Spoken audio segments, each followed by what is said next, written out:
Hey, it's Captain Jimbo Thomas here aboard the Thomas Flyer and the Florida Insider Fish Report in the Southeast region. You know, over the years aboard the Flyer, we've kind of come up with our own system for trolling with ballyhoo, with feathers, with lures. It doesn't matter what it is, but we've tried to get away from having the leader fish. That's when you're going to lose most of your fish, is on the leader. So what we've come up with is a short system that is all wind on. So this is a 30 international, actually it's a 16 international, but we've got it loaded with 30-pound test. We do a short double line. You can do a spider hitch, a bimini twist, whatever knot you like works. To that, we've got about 25 feet of 80-pound mono. This is our wind on leader. Everything goes through the guides, no swivel. It's tied on with a Albright knot, small knot, goes through your guides nice. And then we've got, that's our wind on leader. You can use 50-pound leader, use 100-pound leaders, whatever you feel comfortable with. Also, it depends what you're fishing for. If we were marlin fishing with this, we'd probably go with 100-pound wind on. 80's pretty good, 100's a little better.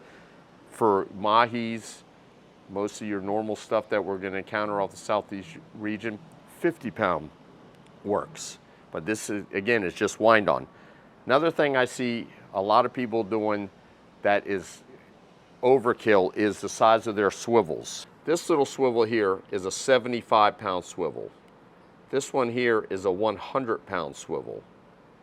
They don't look very big, but they're very strong. So if you're using 30-pound test, you don't need a 200 or 300-pound swivel, which is huge. That means you got a lot of stuff going through the water. You can get away with this 75-pound swivel because you're not going to be fishing anything close to that, fishing 30-pound tests, or even with 50-pound tests. The only problem with the little one is they're little work to get at. So we're going to go with the 100-pound one because for these big old fat hands, it's easier for me to unsnap the 100-pound swivel. So we're going to tie our swivel on the end. We can add a ballyhoo rig, a lure, a feather, and you don't need to use a really long leader. So when you have that trophy fish on, come up to the boat, you don't have to sit there and pull on them, and that's when most of them get away or get lost. You can wind the fish to the boat. You let the rod and the reel do the work instead of the mate or whoever's working the cockpit and on the leader. Now what I'm gonna do is show you our ballyhoo rig that we've come up with over the years that works great with this setup. So what we've come up with over the years is a short wire leader for our ballyhoo. Typically 4, 5, or 6 foot leader is what is used. That's what we used to use also, but we got tired of losing fish having to wire them in.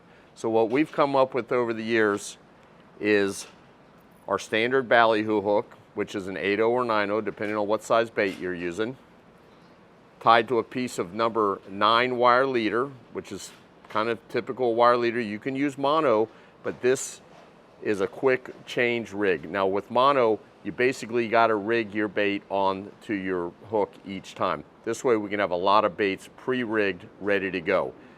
Short haywire twist with our pin, which is standard for ballyhoo, piece of copper wire, and then our loop is right at the end. So our loop is right at the end, so it's a 2-inch wire leader ultimately versus a 6-foot leader or 4-foot, whatever you like to use. When we're ready to use this bait, and we're going to rig one in a second, we just hook right to our mono leader, and that's our rig. It's 100% wind on right up to the hook. All right, so we're going to rig our ballyhoo. First off, make sure your hook's sharp.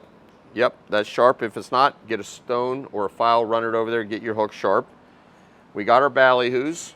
These are good mediums here.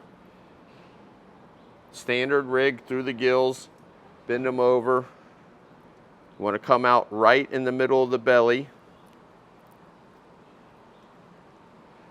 Then you get that pin rig, goes right up through the lips.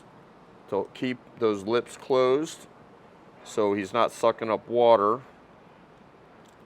while he's going. Then you get your wire, your copper wire, Go around that pin a couple times. I like to go around the gills once and then on down the beak. And then what we do is break the beak off so our eye from our rig is right at the beak. The hook shouldn't be pulling on them. If it is, you can push it in a little bit. Give your bait a little workout so he's gonna swim right. See, a lot of guys take the eyeballs out of them. I don't mess with that. These things will last all day with the eyeballs in. And then we hook our ballyhoo right on here. And that is our Thomas Flyer ballyhoo trolling rig. Wind on leader the whole way up. You do have a small piece of wire, so if you get a toothy bite, more often than not, he's not going to bite above that and cut us off, so we're still going to catch that wahoo or that kingfish. And you've got a 100% wind-on bait. For more tips like this, tune in to Rick Murphy's YouTube channel.